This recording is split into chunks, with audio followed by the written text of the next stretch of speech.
Pres 03 Pak Mahfud MD, bagaimana Pak setelah debat pamungkas tadi, apakah jawaban dan gagasan sudah merasa cukup tersampaikan tadi pada saat debat Pak Mahfud MD?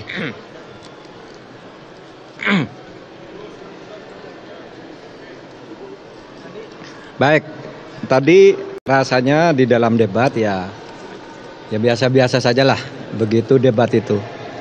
Itu penilaian setiap orang berbeda, tapi saya sendiri merasa bahwa saya sudah memberi yang terbaik untuk debat ini.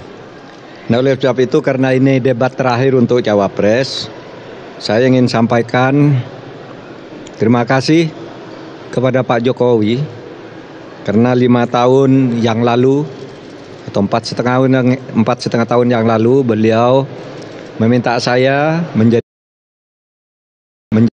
saya semakin banyak belajar dan tahu bahwa beliau itu sangat peduli terhadap kesejahteraan rakyat dan kebaikan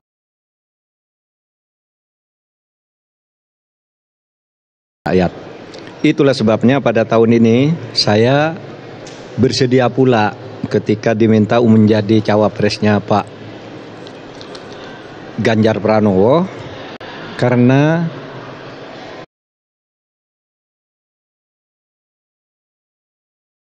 apa yang saya peroleh selama menjadi menterinya Pak Jokowi itu bisa saya lanjutkan di zaman atau di dalam tugas-tugas Pak Ganjar Pranowo kalau sudah menjadi presiden nanti, karena Pak Ganjar dan Pak Jokowi itu sama-sama merupakan presiden rakyat.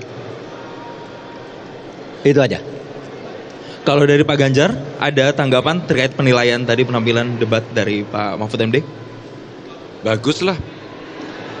Karena untuk pertama kali saya kira Pak Mahfud menginspirasi.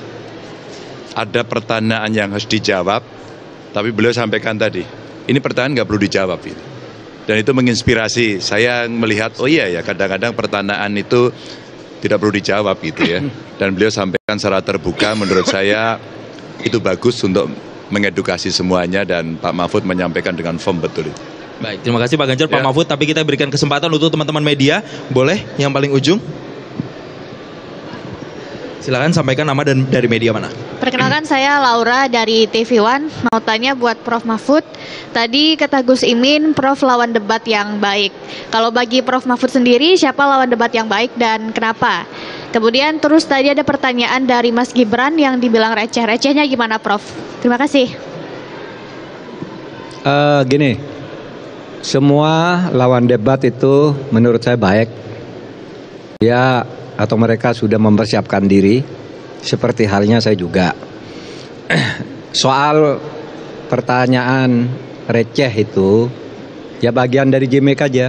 Karena dia kan juga gimmick kan, sesuatu yang ditanyakan, lalu dianggap, oh bukan itu pertanyaannya, padahal pertanyaannya memang itu. Nah, saya katakan, ini kok jawabannya receh banget, enggak usah dilanjutkan, saya bilang. Saya kembalikan ke moderator, sudah waktu saya serahkan moderator, saya tidak akan gunakan sisa waktu, tidak ada gunanya debat kayak gini, kan cuma gitu, itu bagian gimmick saja dari debat. Baik, berikut pertanyaan kedua, silakan yang baju putih di tengah, boleh silakan nanti disebutkan nama dan juga dari media mana. Ya, selamat malam. Terima kasih kesempatannya. Saya Firda dari Detikcom. Izin bertanya pada Prof. Tadi soal pertanyaan dari rival Anda, Gibran Rakabuming, soal greenflation yang Anda menolak menjawab, yang ternyata menolak menjawab. Tadi Prof bilang karena gimmick juga. Kalau begitu boleh dielaborasi soal komitmen Anda dan Mas Ganjar soal greenflation yang merupakan konsekuensi dari transisi ramah lingkungan yang kemudian menciptakan suatu krisis gitu, greenflation.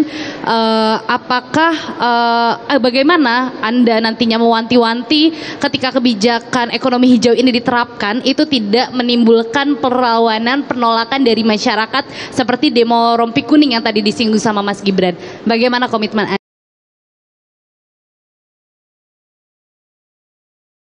Anda? Terima kasih. Gini, saya saya bukan tidak mau menjawab, saya sudah menjawab dengan benar, tapi dia yang tidak ngerti konsep itu, sehingga dibilang lo kok jawabannya lain. Lo jawaban saya itu karena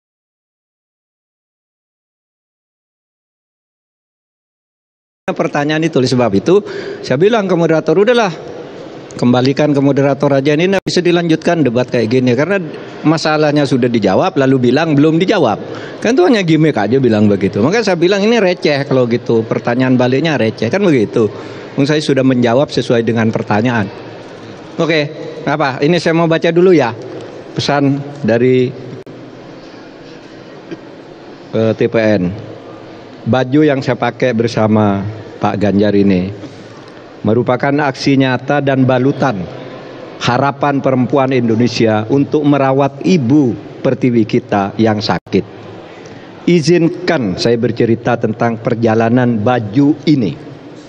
Baju ini terbuat dari kapas yang mudah terurai secara alami. Kapas ini ditanam oleh petani perempuan di Tuban, Jawa Timur, dengan teknik tumpang sari tanpa menggunakan bahan kimia. Kapas diproduksi menjadi benang dan ditenun secara manual menjadi selai kain.